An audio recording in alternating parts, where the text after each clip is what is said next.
bottom is mostly Cara, and that because of the formation of that aquatic plant, it creates kind of a mat, so you're going to see the whole, basically lake bottom move as the boat passes overhead.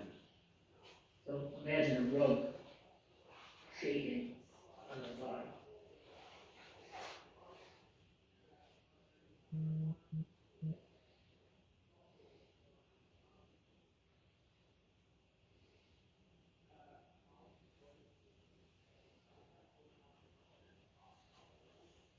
Vessel comes over, color downwash, watching the car up.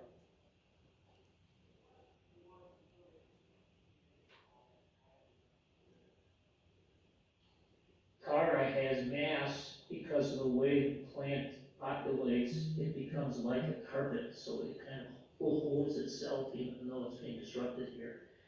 Coontail and pondweed have got very fragile root structures that don't really get into the nutrients. They take their nutrients from the water column. So those plants are uprooted in those conditions. All right, so the last video that we're going to show is a comparative of the top view is a planing vessel, a large speedboat making a pass 200 feet from shore, and the lower image is at the same distance, a wakeboat and surf mode passing by. You'll see the fishing boat tied to the dock in terms of the waves that are propagating in the shore as to it pitching based on the wake surf wave being produced about 200 feet from shore, and also the impact of the waves to the shoreline.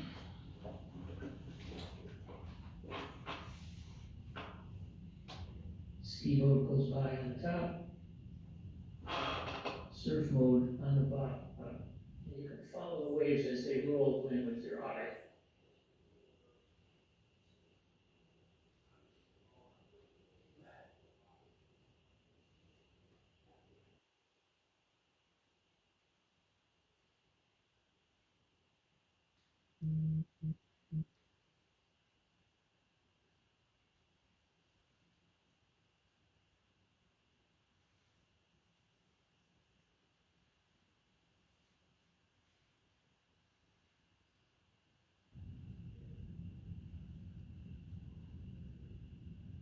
By almost any measure, a significant difference.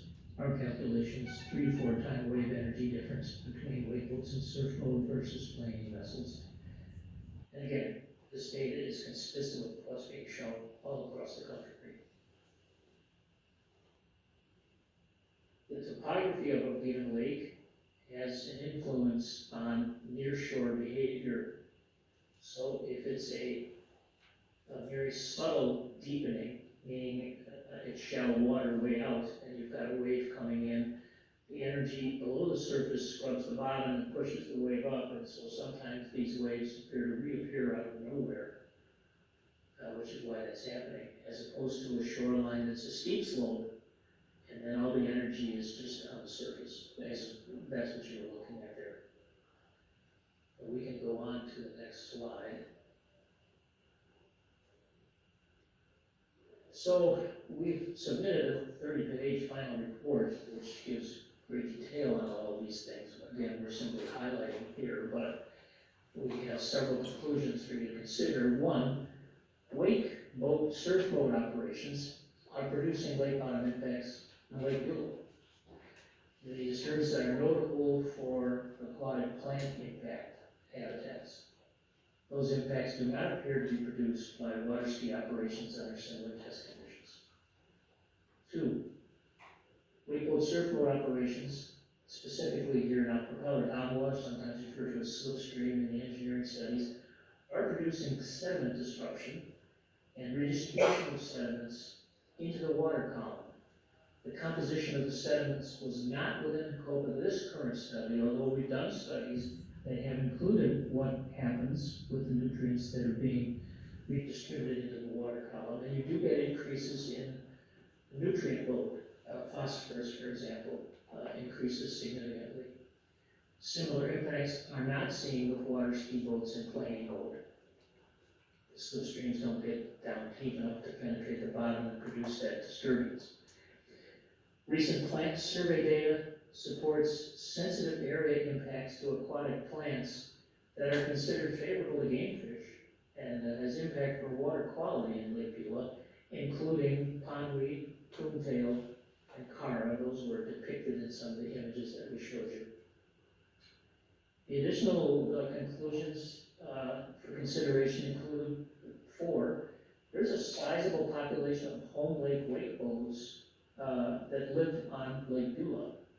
Estimates from the Lake Beulah Management District are in the range of 45 or 50 resident owners of wakeboard boats capable of surf mode operations. That's an aggregated, that's a number that's aggravated by the off-lake wake boats, which also utilize Lake Beulah. The Wisconsin Department of Natural Resources did a critical habitat study on Lake Beulah, and they established that there are areas being impacted by wakeboat surf mode operations that are either occurring in or immediately adjacent to several of the designated critical habitat areas that they found in that survey. The wakeboat that was obtained for use in the testing project was a brand new current model wakeboat with a lower powered engine compared to what's out there. The horsepower power plants range from 350 up to 600 horsepower with large ballasting capacities. The one that was used for this study had a smaller engine with auto wake controls, so those shape waves without as much of the wake high bow angle that you would typically see in a wakeboard boat. And even with that, we had impacts as we have described. We strongly recommend that you get an opinion from a subject matter expert with specific expertise in aquatic plant root structures and the impact of the loss of those fish habitat that were found to be impacted in this study. Again, many details in the final report that go beyond these highlights. This is an image of the critical habitat areas that were surveyed by the Wisconsin DNR on Lake Beulah. The orange shaded areas in the middle of the lake, up at the northeast and down in the southwest, are all considered critical habitat areas. So what actually is a critical habitat? What does it really mean? Under Wisconsin statutes and administrative codes, it's defined. A critical habitat is a designation for an area in a lake which is particularly important for the health and sustainability of aquatic plants and animals. Those areas are considered critical habitats because they're crucial for the various life stages of fish. So if these occur during spawning season, they disrupt the spawning season and kill the spawn. But in addition, wildlife and even endangered species with nearshore zones are particularly significant. So we're telling you that the test sites we used were either within or adjacent to those critical habitat areas on your lake, which is a concern. So we start by finishing up just this highlight, and then we're happy to take questions. This is a summary of science that we put together at an invited keynote address at the Michigan Lakes and Streams Annual Conference in April of this year.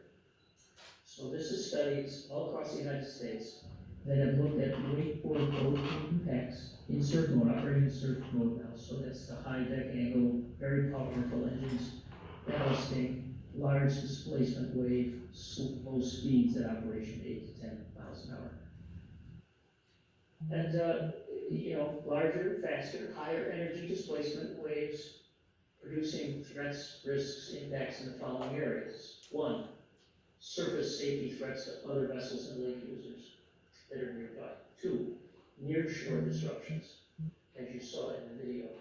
3, bottom scrubbing effects, so disruption of the bottom, release of sediments up onto the shoreline. shoreline structure impacts. So there's been some engineering studies done on the East Coast in particular, down in Georgia, where there's roiling that's occurring, R-O-I-L-I-N-G, roiling. What happens there is the bottom material is roiled or moved, and it is, if it's consistently moved in that way, the underpinnings of a concrete embankment become loose. Nutrient release events to the water column. That's the focus of studies on a number of groups. So what actually happens when you're releasing lots and lots of nutrients into the water column by these deep water impacts? Deep penetration of propeller downwash effects. So in studies we've done in lakes throughout Wisconsin and out on the East Coast, Lake Watermont in particular, we're showing impacts at 26 feet on the bottom where there's disruptions. And finally, the wave attenuation buffering distances that were put together many years ago were primarily constructed to protect the near shore from planing vessels, either fishing boats or water ski boats. The wakeboard boats produce so much energy in these waves that those distances really are not reasonable any longer, and that's why there's a number of different groups that are calling for 500-foot minimum buffering distances, perhaps longer depending upon the topography of the shoreline. So that's what's out there, although that was not the primary focus of our study. Our study on Lake Beulah was to look at propeller downwash and surface impacts on the near shore. And that finishes up the briefing. I'll see if Charles has anything he wants to add, and then we're happy to take questions from whoever might offer them.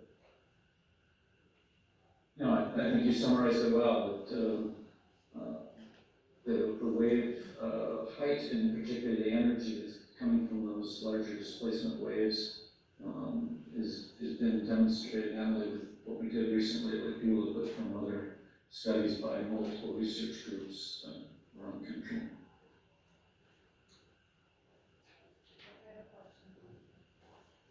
All right, I think what we're gonna do is take questions from the board initially, and then prior to, we will have a question and answer session, for Charles, and immediately after that. So if there are first any questions from the board.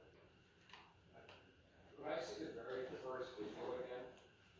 I don't know if you heard that, Charles, could you show the? I can. One moment. This was the one on the wakeboard at 15 feet. And this, by the way, was a pass condition, not a startup, a pass. So it's already moving in weight. Surf boat. Yeah. So, and we had multiple cameras on the lake bottom and also kind of looking up so you could see the boat pass overhead. Whoops, replay.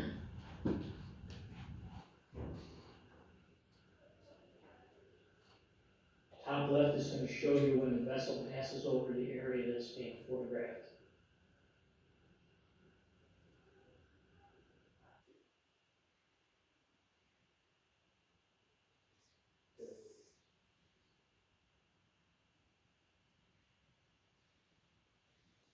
What's really disappointing from this video, in my view, is the image of boat when it goes overhead. Both boats get compressed and that, but Get the sound to go across the speaker, so apologies for that.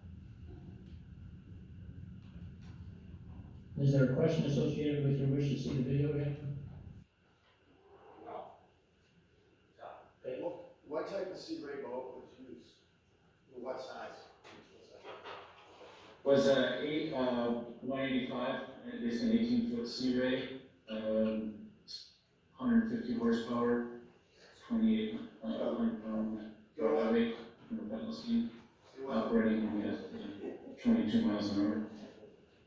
So it wasn't a really comparable boat. Well, it's a I'm sorry, you're thinking about the wakeboat, or are you talking about, you asked No, about I'm the Sea talking Ray? about the sea ray. I think we asked for a volunteer vote, and the closest thing we get for a volunteer vote was that vote. It's representative of a ski boat, it's inboard, outboard. let's see where, all right. Well, that's true, and so I guess it's representative of the type of boat that's, you know, like a runabout or speedboat that you have on your lake. You know, a water ski boat, like a actual, professional water ski boat would have an even smaller, wave produced just because of the design of the hull and its intended purpose. The So water this ski- is Yeah, the water ski boats are not designed to have a deep V hull. They're designed not to produce a large displacement wave, specifically. They're designed to plane so you can water ski behind them. And they don't have power plants that are anywhere near what you see with wakeboard boats. Based on the data that's on the internet from, you know, the various manufacturers of wakeboard boats. 3, 4, 5, 600 horsepower power plants are in those vessels. Are there any other questions from the board? So the board, how was there so much more turbidity in that first video compared to the second pass? Was there Right. complete clarity with the IO pass? Yeah, What was so that? What was the time frame? Was that in the same location? yes. Structures all. So let's take each of those questions one at a time. First question was about the amount of turbidity. The bathymetric available for Lake Beulah shows that various portions of the bottom of the lake have got different bottom structures. That's an area where there's muck and aquatic plant. Other parts of your lake have got marl, which is a limestone-rich mixture of sand and limestone. And it is not particularly mucky, it doesn't get stirred up as much. So it depends on where they're operating. And the area for the 15-foot comparative passes between ski boat and surf mode wakeboard boats is in an area where the bottom is considered to have muck. So both those passes were taken in different areas?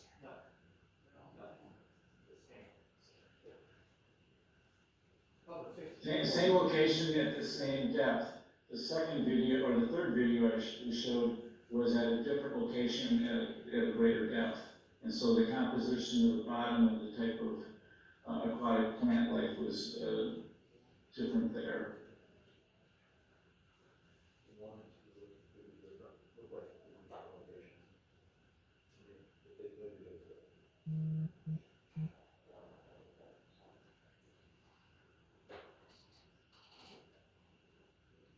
Do you want to ask a question? I I think I heard it, and I can't so. So you're saying that pass one and pass two were at the exact same location? The way Right, it the goes, first one was with the wake boat and the second was with the planing vessel. the video looks like there's two totally separate locations based on the video. If you look. They're GPS derived, they're the same spots.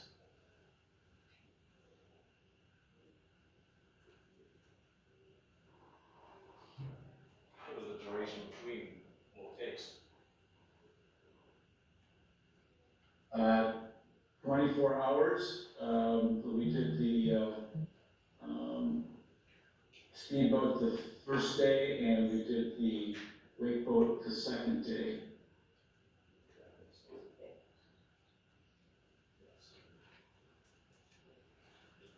That makes sense.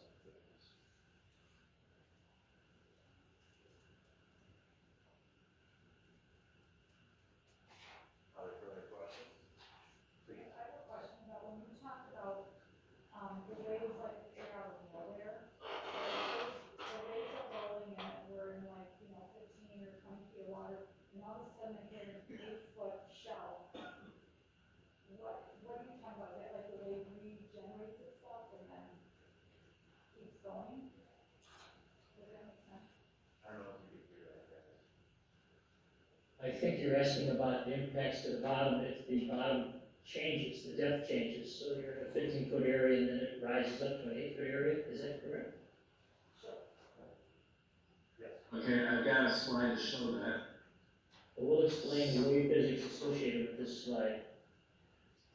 So when there's a wave out in deep water, over, original distance of, hundreds of feet, the wave, the wave coming off the back of a wakeboard boat and surf motor can be 3 or 4 feet high, and people say, well, yeah, but it dissipates. Well, it dissipates with what you see on the surface, but the energy is still present, not only with what you see of the water, but also there's a subsurface wave.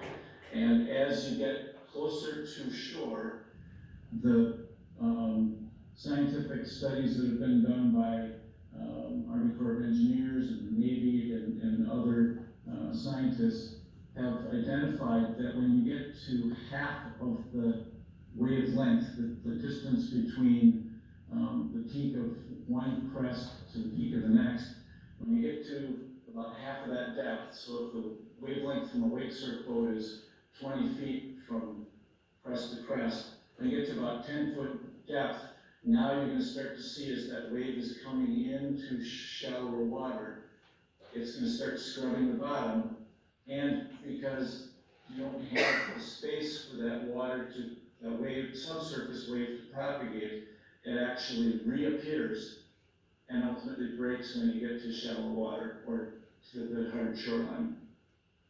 Does that help clarify your question about Yes. the wave? Yeah. I was kayaking house and there was wave that came out of nowhere. So, yes, thank you.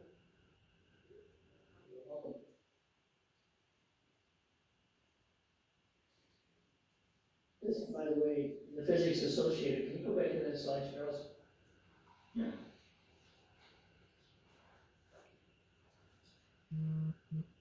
This also explains, if you look at the elliptical there, the bottom scrubbing area, this explains why people that have shoreline properties express frustration, concern, whatever, about things that are coming up off the bottom that they don't ordinarily see. So all along on my shoreline now, I've got this kind of mucky combination of weeds that have been pulled up and stuff that's been laying on the bottom that was never pushed up, never scrubbed up before, until these large displacement waves started occurring. And that's the reason why, because the energy is still propagating on the bottom, and when it can't go anywhere else, it goes up, but it takes with it everything that's been scrubbed up along the bottom because of the amount of energy involved. And the depth. And the changing depths, yeah. She had a question. Sorry if this is a lot of questions, but I find them hard to get answers from the LVMD. When were you actually hired from LVMD? I'm asking I him. don't know that, Yes. they,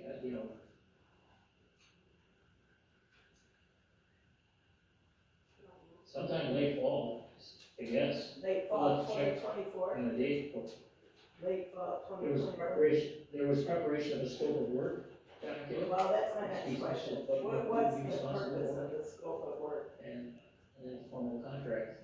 What I was don't the have date purpose off of my the head, scope? but you, Charles. Probably November. She has asked, what is the purpose of the scope? What was the purpose of the What scope? was the purpose of the scope of work? The scope of work is a description of what the, No, what was Right. the purpose? what's the project gonna entail, the scope of the work. What did you hire them for? Is that now a question? No, it's for them. What was the question they asked you to study? Or what was? Contract. Yeah, the contract. When was the contract made and what was the purpose of the contract?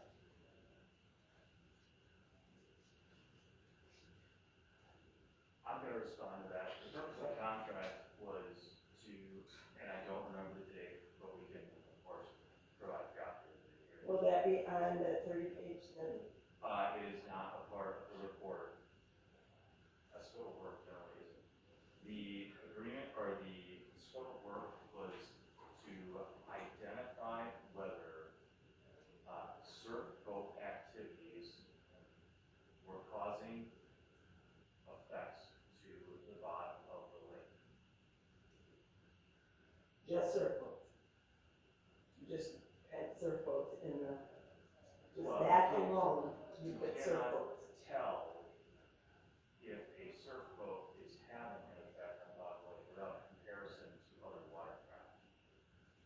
I understand it was 2 different days. How did you, like, compare apples to oranges?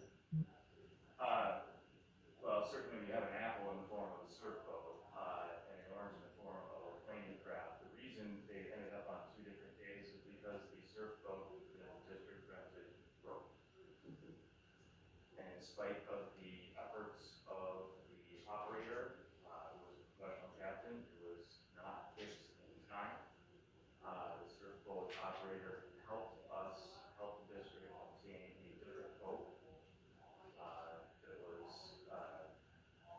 ended up being a demo from one of the local dealers. And what boat was that? You said it was a, It's a 22-foot Moomba crate, that's 22. and why was the, 15 feet? How did they pick 15 feet? I think that's a question best asked by, or best responded to by Tara. Wow, why did you Yes. select us? So we wanted a relatively shallow area, 15 feet, because that's typically where water ski boats and wake surf boats, they don't like to get a whole lot shallower than that because of obvious risk to the lake bottom. So that would be considered a shallow area where they might operate. The deeper depth was because the authorities at the Beulah Management District were isolating sites showing us damage, and that included damage in the deeper sites. So we looked at 21 feet and Is that on your report too? as well, The because isolated it was a site? response where there was a clearing of aquatic plant life and these what looked like sand traps on the bottom that had not been there before. And are those sites on your report? Yes, ma'am. The image we showed you about where the test sites were was also in the little briefing we gave here about slide 88 or 9. So, It besides actually shows you a picture of your lake, and I went through where the test sites were. besides your observational data, where was your other data? Is that on your report? When you're talking about the waves, that's not something you did, so do you have that on your report? The report is crafted as a regular science experiment would be described. So there's an introduction, which describes the purpose of the studies. There's a literature review that describes studies of this type and why there would be concern about this. There is a description of methodologies, which included all of the equipment, and how it was engineered and used, the types of vessels that were used, the water depths, the water clarity, the camera equipment, all of it. And then there was an analysis of the data, and then a series of conclusions, and then a literature review at the end, citing other studies looking at similar type projects. So that's what constitutes 30 pages of final report. And you mentioned the Wisconsin report. Is that in the study too, in the paper? The references in it also, yes. What year was that report from, the DNR study? 1994, the one on critical habitats survey on Lake Beulah was published in 1994, which is also on that image that we showed.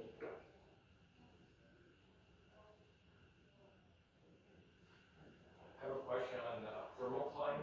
All the wake boats are affecting our thermoclines in our lakes.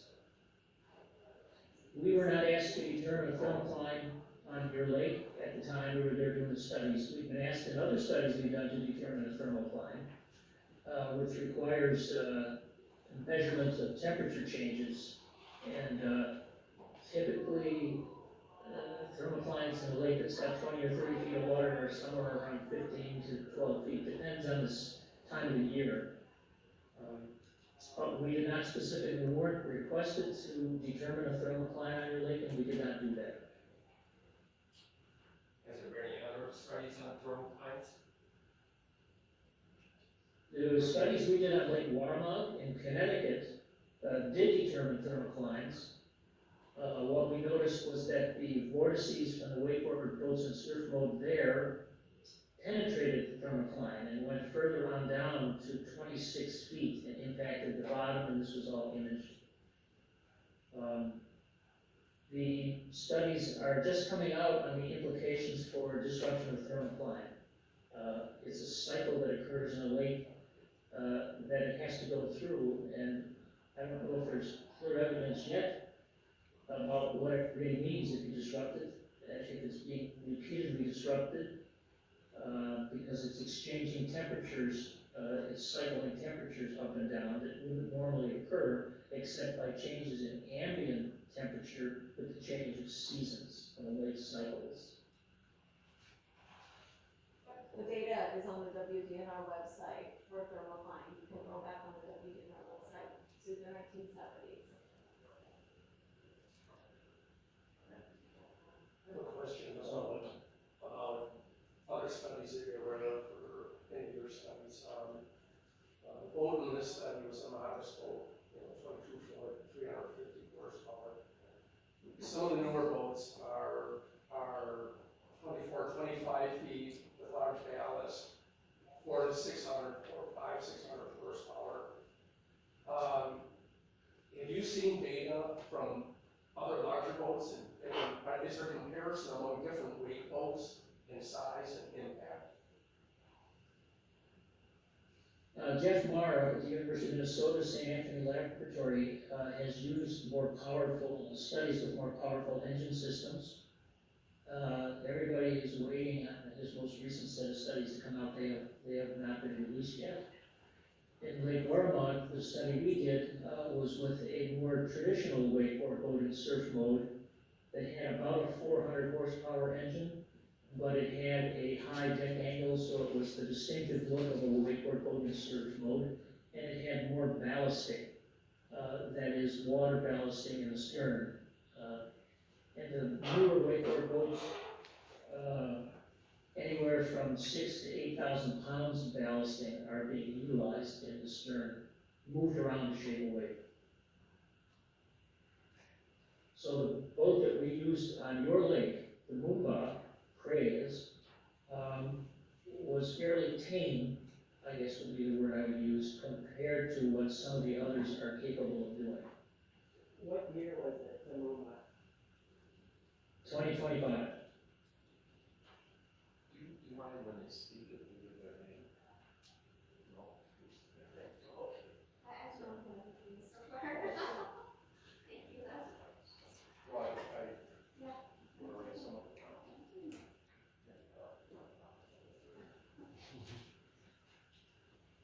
Are there any further questions from the floor?